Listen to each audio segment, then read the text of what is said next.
Good evening, everyone, and welcome to the Real Science Exchange, the pubcast where leading scientists and industry professionals meet over a few drinks to discuss the latest ideas and trends in animal nutrition. We've got a special treat coming to you this week. We're at the Western Dairy Management Conference in Reno, Nevada. But before we get into our current presenters, I'd like to first introduce my co-host for this session, Dr. Jeff Elliott. You don't need much of an introduction because you've been here several times. Several times, Just tell us a little bit about yourself, though, Jeff. So, out of Amarillo, Texas, and with our talk today, it was about 1st of March when I first heard about this, and we didn't know what it was at the time. We thought it was winter dysentery, but Amarillo, Texas, tech support, mainly for Scott. Yeah. So, Jeff, I remember you gave me a call and said, you know what, we ought to do a podcast on this H5N1 stuff. And so we had a conversation with Dr. Hogevort, and we were thinking about doing that. And at the time, there was nothing known about it, right? And to Dr. Hogevort's the credit, he said, you know what, you guys are known for real science, and there's no real science in this stuff yet. So we should probably just step back and wait until there's some stuff known about that. So never was there a wiser word said. So that was good. Color commentary for this session is Enrique Schcolnik with PDS. Enrique, tell us a little bit about yourself. Yes, hi. I'm a veterinarian by training. I went to veterinary school at University of Illinois and then spent 10 years in clinical practice, dairy practice in California. And now the last 17 years, I've been doing nutrition for dairies in the San Joaquin Valley. Yeah, mostly. Good. Were you at Illinois when Jeff was there? Actually, we've talked about that. We didn't know each other, but we did kind of cross some paths. Yeah. Okay, cool. And we have two featured guests this time. We've got Dr. Jennifer Spencer. Tell us about yourself. All right. Well, I'm an extension and research dairy specialist for Texas A&M AgriLife. I'm based out of Stephenville, Texas. My background is more reproductive physiology, but I've had to learn a lot with this job. Moving into extension, you have to know a lot about a lot of things. Yeah, good. Thank you. And Beth, tell us a little bit about yourself. Sure. My name's Beth Galbraith. I'm a research manager at Microbial Discovery Group. Our company's based in Oak Creek, Wisconsin, so I'm coming from the Wisconsin area. We are the microbial arm for United Animal Health. And my background is ruminant microbiology, so I'm a microbiologist by training. Oh, excellent. Good stuff. So you guys gave a presentation earlier today called H5N1 Outbreak, Challenges and Opportunities. Now, that last part kind of threw me a curve. Opportunities. Are there opportunities in H5N1? Why don't you kind of talk through that for me?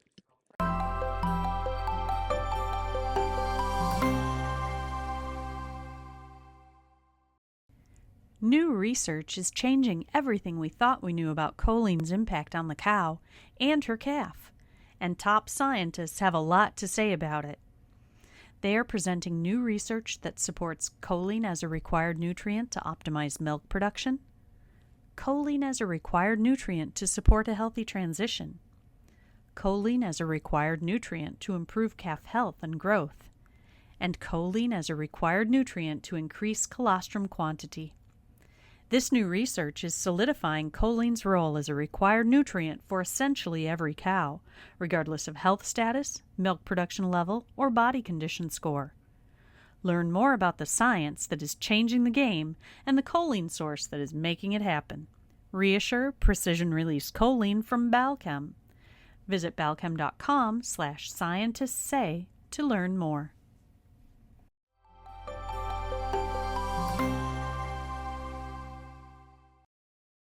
There are some opportunities, and I think a lot of it lies within what's going to happen. So there's opportunities to get ahead. Okay. What are the things that we know, but what are the things that could be happening? I guess more of the research side of what could come of all this. Yeah. What's the economical impact? What's the impact on the dairy cows for the rest of their lives? And I think there's a lot of interesting stuff that Beth's done looking at co-infections and some of the opportunities there lying within what is HPAI, but what other diseases are actually impacting the severity of that Okay. H5N1. Okay. All right. Very well. Beth, why don't I have you just kind of give us kind of an overview, some of the key points that you guys talked about today? Sure. So we started out with a little bit of background information about HPAI and where it started and how it began in poultry and the first crossover to dairy cattle, and really a little bit about what that early day of the outbreak looked like. And we had um, Dr. Jen here, as well as the other vets in the Texas area who were dealing with this hands-on, and we were lucky enough to get some insights from them and understand what they were dealing with and some of the challenges in the early part of the outbreak. Okay. So taking and building upon that, we decided to build a little bit more about what were the key learnings and where do we have opportunity to go from there? What can we take from that early experience and build upon and make ourselves more prepared as an industry to both mitigate this virus but also any other future outbreaks? Yeah. Now, Jeff, you were kind of on the ground out there and in the beginning because it started in Texas, then now it's in California now. So, kind of give me your perspective on, what was your first introduction to this problem and some of the things that you Sure. were hearing in the field. We were actually at a dinner with some clients, and they started talking about, man, something's going on with the cows. And actually, I thought it was winter dysentery, and until they started talking about the manure, which was totally different. But there was no explanation. And, then they started talking about, well, it's not the heifers, it's just the older cows. And it's the kind of mid to later lactation per se. So there were a lot of interesting things going on. Yeah. And I think there's a lot of unknowns. Yeah. A lot of politics going on in the beginning as well, as I Yeah, recall. yeah. Yeah. So, Beth, you talked a little bit about the first crossover. What did that look like? What was, how did you first become aware of this, and what were some of the things you guys were dealing with? Well, I think our group became aware of it with almost with the rest of the general public, but with the connections with the veterinary community in Texas, we started hearing a little bit more about this lactating cow syndrome. Mm, That's what it was called at first, and we didn't know Mm. what was going on, and they were testing for everything. And so, our group has a rectal surveillance program that looks at different pathogens and quantitates those pathogens in a high throughput manner. So we took some samples, we took some swabs to see if maybe we would see something.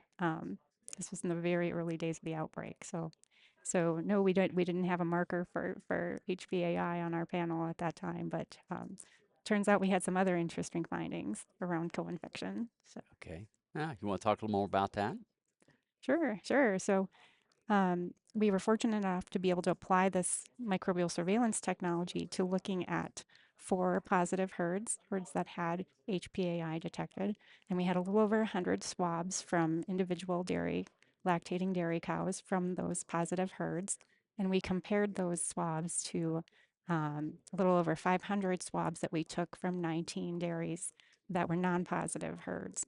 And we were able to compare those and look at markers, various different bacterial and other pathogen markers in the rectal swab to see if we saw any differences.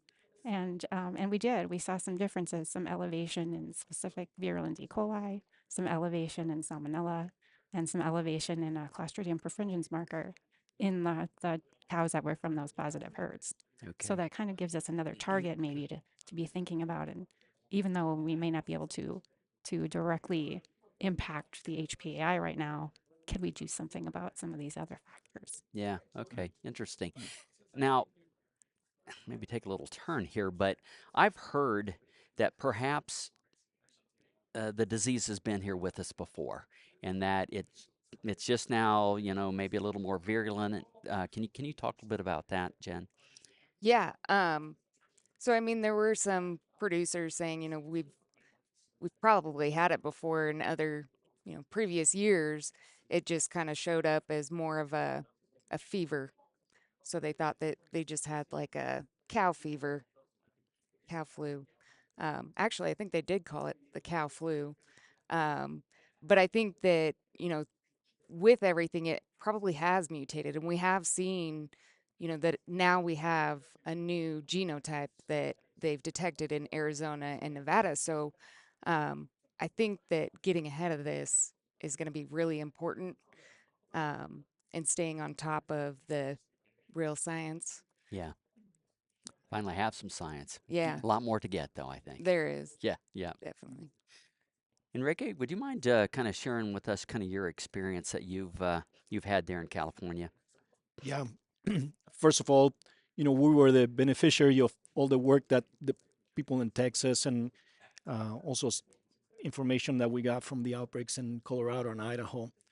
And well, then we got our outbreak from Idaho. So, but at least we with conversation with other veterinarians and nutritionists, we were able to I think be more prepared possibly than some of the other states. Um, in California, it started in the South Valley early in the summer, so they got hit quite a bit harder, because they were dealing with heat stress, and that I think that made the outbreaks a lot more severe than later on. As we got hit in the North Valley, we were in a cooler season, and but I think also we were more prepared. We did certain things nutritionally, and we were prepared with how we wanted to approach treatments. I think we were a little bit better prepared than the South Valley on how we wanted to approach treatments, which we were a lot more conservative, trying to minimize stress on cows. I think the South Valley got really scared, and they had um, they overhandle cows, in my opinion, down there. And we in the North Valley, we focus on maintaining low stress and no moving cows around, leaving everybody in their pens, and doing what we could to support them, but not moving cows around. Yeah. So, were there other things that you were doing to prepare, even if you didn't know it'd work nutritionally? Yep. Yeah, I think the number one thing is making sure that all our I's were dotted and our T's were crossed on the nutrition side. The immune system, uh, it's a big, it's an obligate glucose utilizer. So making sure that we had enough energy in the diets. Also, the immune system uses protein and you see trace minerals is a big thing. So making sure that we were meeting all their requirements. That's a big thing. Also, um, yeah, on the um, on the nutrition side, we added some binders because we knew we were going to deal with some gut stasis, and so we added some binders and some, depending on the dairy, either probiotics or double the dose of yeast, for example, just to make sure that we could keep that rumen healthy as the intakes were dropping in those cows. Yeah. So during COVID, there was a lot of conversation around D3 and its ability to upregulate the immune system. Does that have any place in dairy nutrition by elevated levels of D3? Is that any conversation around that? We didn't do anything with D3, but we our concern number one was to keep intakes up, and vitamin B was played a massive role in maintaining intakes. We had used a lot of in dairy practice. I had used a lot of vitamin B pulled surgically on cows with different surgeries to get that cow to eat as soon as possible after surgery or a tough calving. Yeah. And it's that made a massive difference to get those cows to eat again. Also after they got hit with HPAI. Yeah. Okay. Kind of question maybe for the ladies to start with. How did the California outbreak differ from perhaps the Texas outbreak? Had the virus mutated? Are there different strains? What's that look like? Right. That's a really good question. I think that it differed a lot in the sense that they saw a higher mortality rate than other states. like Texas Texas, or Texas or California had higher mortality. California. Got it. Yes. Okay. I The point South to Valley you. especially, right? Yeah. Yes, yes. Yes, the South Valley, but they were also dealing with heat stress when Yeah. they Yeah. first got it, and we know that it, causes dehydration, so they're already dealing with the heat stress. Reducing water intake is not good. Um, and I think, some of the nutritional things, I mean, I'm not a nutritionist by any means, but I think some of those might differ, but it seems like the treatments are probably the same with, all the states. In Texas, they talk a lot about vitamin B Yeah. and getting fluids into them, mostly, trying to get the symptoms, dealing with the fever, dealing with inflammation, kind of the supportive care. So those are kind of the things that I've seen differently. I don't know, Jeff, what? And Scott, so in Texas, when it first came out, herds were losing some milk, Yeah. but they were bouncing back. Would they bounce all the way back, Jeff? They'd get close. They Okay. weren't. I don't think they were getting 100%, but they were. They'd come back. At least the herds I'd talked to. But out in California, because of that, and I'm calling it a co-infection. You talked about that today, but it was heat stress. Yeah. But I mean, the whole herd had dropped 30 pounds of milk. It was phenomenal. Mm. And a little more scary in my book what they went through than what we did in Texas. Yeah. Yeah. So, and I don't know if it's a co-infection, but it's You could be exactly right. I think, it could be this stacking, like this domino effect, right, of heat stress and HPAI and maybe some immune suppression going on and maybe some co-infection going on. And then you reach the tipping point and those herds were just much more dramatically affected because maybe they had more of these dominoes in a row. yeah. at the time. Have they bounced back? Yeah, Mm. they bounce back, especially in the North Valley, because it's almost like two different states, right?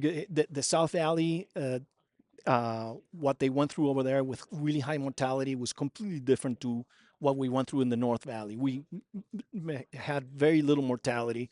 Some dairies only lost 2-3 pounds of milk. But I think there was a little bit of a factor there with this South Valley getting hit during heat stress, but also overreacting and moving cows around.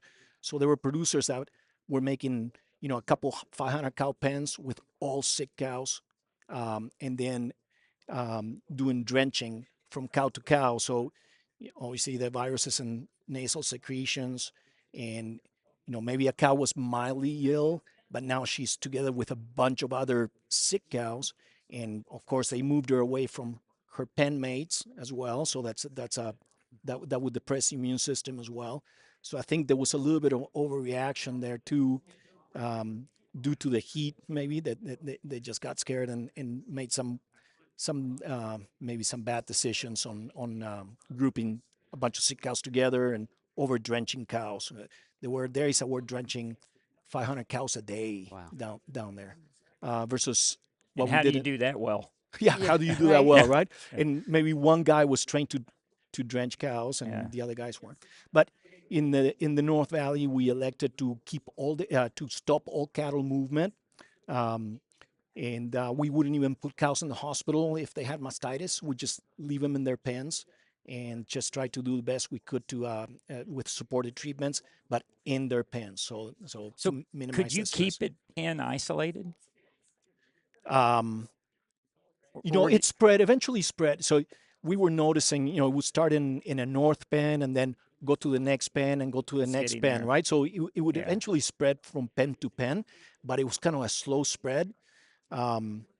Yeah, so if you grab some cows and put them all together in a 500 cow sick pen, and man, those cows really took a big hit. Even if they were mildly ill going into that pen, loading dose matters, right? So if they get a massive dose of viral load, the immune system may be overwhelmed, right? Yeah. So So speaking of spreading, since I've got 3 experts here, why have we not seen it in Wisconsin or the North, like New York? I'm not sure any have, or at least reported it, but That's a great question because, yeah, I noticed that too, that Wisconsin, they haven't really had anything. And maybe it's, they have smaller herds. I don't know if that helps with catching it early or something, and if that reduces the impact of it. But that's a really good question. I think some of it does have to do with the migration patterns of the birds. And are they different birds or different pockets of Right. birds? And I Right. tried to look it up, and there was one like that during the certain times of the year, it was like a songbird that they traveled during when, Texas had it, they were traveling through Texas, but then when California kind of had it, they were going that pattern. Yeah. Those damn bluebirds. I know, right? It is a really good question, though. And, I think it's one that we really don't have the answer for. Um, and one of the things could be that there are a lot less cattle movements, too. So it's a lot less likely in Wisconsin to be moving, your heifers, raising So somewhere I can else and see that in taking New them back. York because, and I wish we'd ask somebody, but I'm not sure how much they transfer heifers to heifer facilities. I know the Southeast does. They come into different areas. And I think there's some large herds in Wisconsin that probably do. Maybe not as much, but I would Yeah. still think Wisconsin's got large herds going in or heifers going into Kansas, et cetera. So, I mean, Yeah. Minnesota's hit hard. It's like that Mississippi River. Yeah. Right. So, Yeah, there's a number of California dairymen that grow their heifers in Texas, right? So Yeah. there's quite a bit of cattle movement between Texas and California as well, and same thing with Idaho. There's more feed up there, cheaper heifer feed. So there's a lot of people that send their heifers up there as well. So Yeah. So that would account. Oh, sorry. Go ahead, Beth. I was just I think that the virus knows no no state boundaries, though. So I think we better be ready no matter where we're at, Yeah, right? no, without a doubt. I'm curious, these transportation of animals is going to account for, these gross transmissions, but what about dairy to dairy, neighbor to neighbor? What's caused that? Is that still birds, local birds? Do we know? I don't. Yeah, you can go. yeah, no, in California, we in a lot of times it seemed like all the transmission was going downwind. So for a Oh, long time we had that theory that it was downwind. My I had a couple of dairies that were the most upwind in Merced County, and those were the very very last dairies to get hit. So I think it was a multiple. That there's animal movement obviously was one. yeah. Wild birds is another one, and then some researchers are uh, have pretty good evidence that milk trucks were participating in the spread as well, and also picking up waste milk for calf ranches and going to multiple dairies. Obviously that's where especially when the people were segregating for mastitis, for viral mastitis. That hospital milk would have been the most contaminated with the largest viral load, right? So that was another way, a possible way, but I don't think anybody's for certain how it was. Maybe a combination of all those. Yeah. Speaking of birds, are they all equal in terms of infectiveness? And then secondary to that, what about mammals now? I know that humans can get it, but can rats and mice, and I've heard that cats can get it, can they become vectors as well? I think that's a great question. Birds are not all equally impacted. Depending on the species, some can be impacted much more severely. So when you look at some of our commercial poultry production, there's a very high mortality rate, and it's not just because of the culling. Waterfowl also can be impacted, but that is one of the theories on why it's spreading through the waterfowl was potentially less deadly there, so they have more opportunity to spread. But it's been detected across a variety of different mammals. I think Kay Russo in her talk earlier this morning said that there had been over 200 different species that it's been detected in. So it seems to be able to leap to multiple species. Could it be that some birds have had more exposure and maybe has some protection from being exposed? And like with poultry, they're completely naive, right? Because they depopulate those herds, and so they're always naive, right? Yeah. Yeah, it's certainly a possibility. Sure. Yeah. Next question I've kind of got is so, any vaccines on the horizon, or is this thing mutating fast enough that it'd be hard to keep up with vaccines? And And that's a question I had because one of you had mentioned that there was another genotype, or Right. is that going to affect the vaccine? And I think it will. I mean, there are companies, several, that are already doing trials looking at vaccines and how well that they'll work. But to me, it seems like with the different genotypes, it's going to be like the flu season for humans. So you're going to have, influenza ABC, but there's going to be a bunch of other ones. You're just hoping that they cover the base, I guess, structure of the virus to reduce the impact overall. Yeah. And then what about natural immunity, right? Texas, right? They're coming back. Some of those cows that were infected, coming back into production. Have they gotten infected again?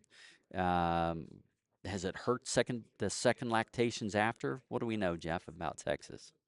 I'll ask Jen. Oh, What do we know? No, I'm not aware of any herds that have discussed secondary or the second infection. You may have I've heard of one that said that they Central did, Texas. but I don't think, no, I think up in the Panhandle. Okay. But they said that it wasn't so severe, so they were kind of questioning, was it HPAI, or I Yeah. mean, like you said, it could be a carryover effect. Yeah.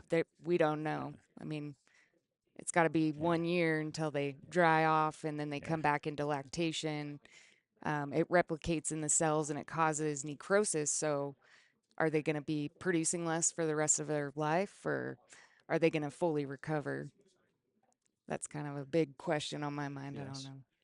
Yeah, we've seen cows that were dry during the outbreak, and then they come fresh and they don't perform. There's a percentage of those cows that don't perform. So depending on how severe the infection was in the udder, those as I believe the virus lyses the cell as it exits the cell, right? So it's going to kill some of those secreting Memory cells cells. in the udder. So we're seeing some poor performance on fresh cow on a percent, not on all the fresh cows, but certainly on a percent of fresh cows when they come back. Yeah. Interesting. The thought just struck me. We're putting this on the migrating fowl, and that's going on right now, right? At least in my neck of the woods. I don't know about California, but in Southern California last year, that hit in the summer. And there weren't migrating fowl then, right? And so where'd that come from? So the first we inherited our HPAI from Idaho, and it was there were some cow. Idaho was going through an outbreak Got it. in the summer, and there was a group of cows that were sent to Idaho, and they were fresh. I believe there were some fresh heifers, and some of them tested positive for Staph aureus, which is a contagious mastitis, and so that dairyman rejected them, and they got a permit to go straight to slaughter. But on the trip back to California, there's a dairyman that milks Staph aureus cows. Some people elect to do that, and they can manage that. Some people do it well, some people not. But they ended up, instead of going to the slaughterhouse, there was some miscommunication there, what they were allowed to do or not allowed to do, and they went back to a dairy, and that's how the outbreak in California got started. So it was 100% Cow to cow. animal movement. Yep. Yeah. Yep. Yeah. All right. Interesting. Ladies, anything else that you guys covered in your presentation you think we need to address today? Tonight's last call question is brought to you by Niasure Precision Release Niacin. Niacin is a proven vasodilator for heat stress reduction and a powerful antilipolytic agent for lowering high blood NEFA in transition cows. Protected with Balchem's proprietary encapsulation technology, you can be sure it is being delivered where and when your cows need it. Learn more at balchem.com/Niasure. I would say maybe just a few of the practical recommendations of, okay, we know we're dealing with this. What do we do? What are some practical things that the dairyman can do to help get ready or to help mitigate? I'll toss it to you, Jen. Yeah, I completely agree. Biosecurity measures and, how long does the virus live on surfaces? What different types of surfaces does it live on for longer, for example? I think that would be really important to implement into, you know, biosecurity plan, or what, cleaning detergent agents you should use on, your milking equipment to make sure that the virus isn't there. I think there's a lot to do with mainly biosecurity Yeah. is where we're at the moment. Yeah. Vaccines hopefully on the way. But other than that, it's more we're trying to treat it, look for some prevention plans, but I think there's still kind of a ways to go on some of it. Yeah. You said vaccines hopefully on the way. Is there a light at the end of the tunnel? Do you I think know? so. You do. Yeah, Okay. All I right. How think long's so. the tunnel? That's a good question. It's very black, so Yeah. I don't know. Okay. Not soon. Not soon. Enrique, what are some of the things you guys are going to do? I say next time. Hopefully, there's not a next time, but likelihood that there will be. What kind of practical things have you learned that you plan to implement next time down the road? Yeah, so I look at it both two ways. One is, how do we slow down the spread dairy to dairy, but for my clients, I look at how to slow down the spread within the dairy, right? And I think some of the measures that we take that we did actually successfully implemented, minimize cattle movements within the herd, right? That's really important. What we do in the milk barn, because we know that the highest concentration of virus is in the milk. So things like post-dipping cows as soon as possible after the machine falls off, so we can disinfect that teat and minimize splashing of milk. The waste milk pickup, and a lot of dairies we discontinued that, so I think that possibly may have helped.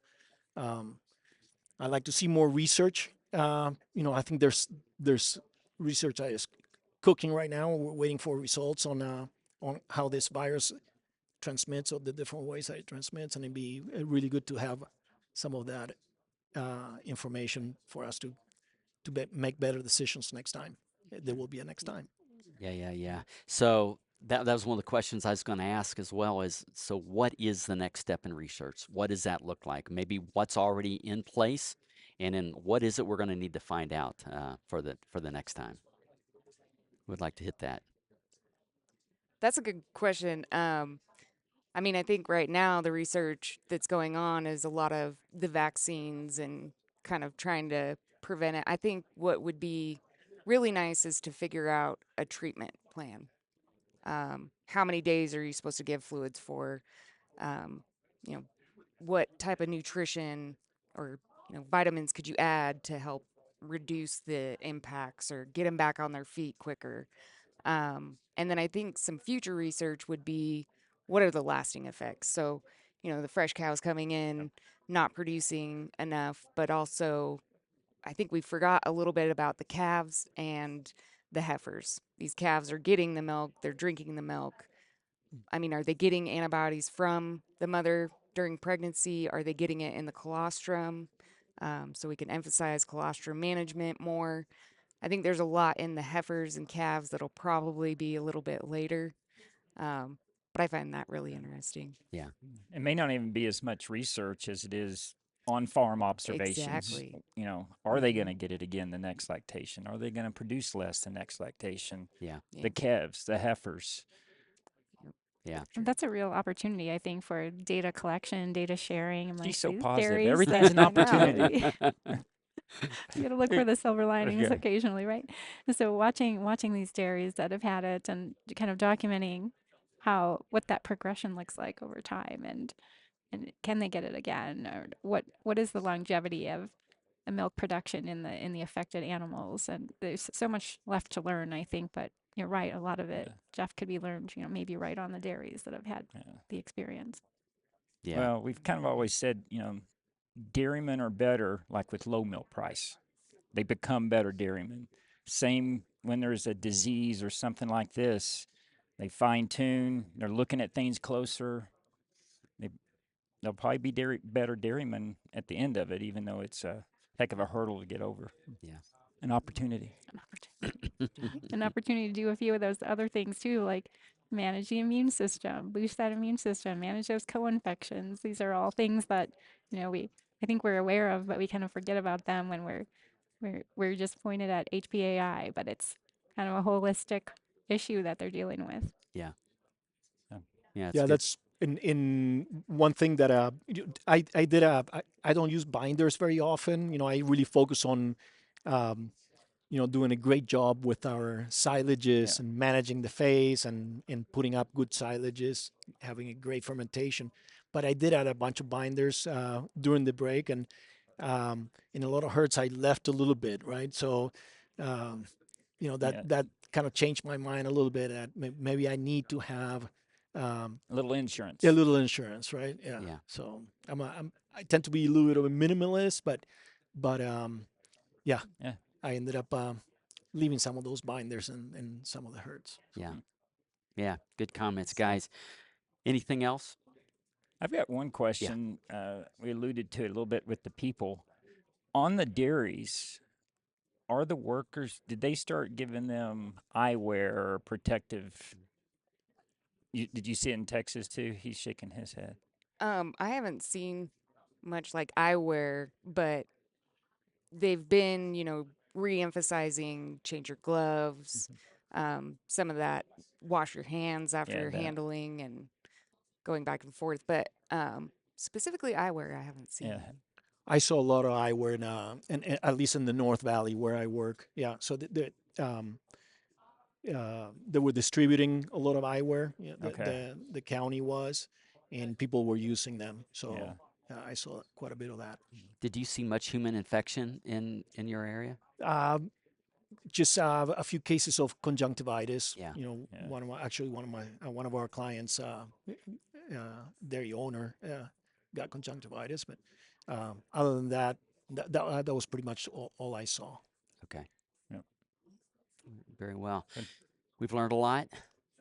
There's a whole lot more to learn. Got some good people on top of it, and so we'll probably be visiting this again in a couple more years. What I'd like to do as we kind of get ready to close out here is just kind of share some final thoughts, whether it be for other consulting nutritionists or other researchers or dairy farmers or other industry people. Jeff, just feel free to share your thoughts, and like to start with you, Jeff, if you don't mind. Well, I think the key word we threw out several times was biosecurity. I think that potentially could be good for the industry. Just that protection of not just of it, but maybe some other diseases, some other things going on. So I think biosecurity is huge, Yeah. and just we got to continue to learn. Yeah. So Yep. I'll leave it at that. Enrique, anything you'd like to share with the audience? Yeah, nutritionally, don't cut corners. Yeah. Usually we look at when we cut corners nutritionally, we look at possibly a little lower performance and little milk production or lower components or whatever. Some of the things we measure, but it becomes really evident when you have an outbreak like HPAI, which dairies are they're cutting more corners than others. So Yeah. look at the entire ration. The immune system needs energy, needs protein, needs amino acids, and needs minerals. So make sure that all those things are balanced, and I think that really made a big difference. Usually, the highest performing herds, I think, did better Is that right? during the HPAI outbreaks. Yes. So I was actually, Interesting. if I can come back and ask, it Absolutely. made me think about if you looked at all the dairies you work with, were the better managed dairies, did they, even though they got it, they dropped in milk, or is it less detrimental to them? Yeah. The dairies with the lowest call rates, with excellent fresh cow health, those dairies definitely did better. Yeah. Yep. Interesting. Jen, any final words from you? I think communication. I think that a lot of the times we're getting, different information. Beth and I kind of talked about it this morning, but, communicating with each other, but also communicating with the dairy producers. they're the ones that are seeing the symptoms. They're the ones working with the cows. So I think it's really important to listen to the dairy producers and listen to what they're doing.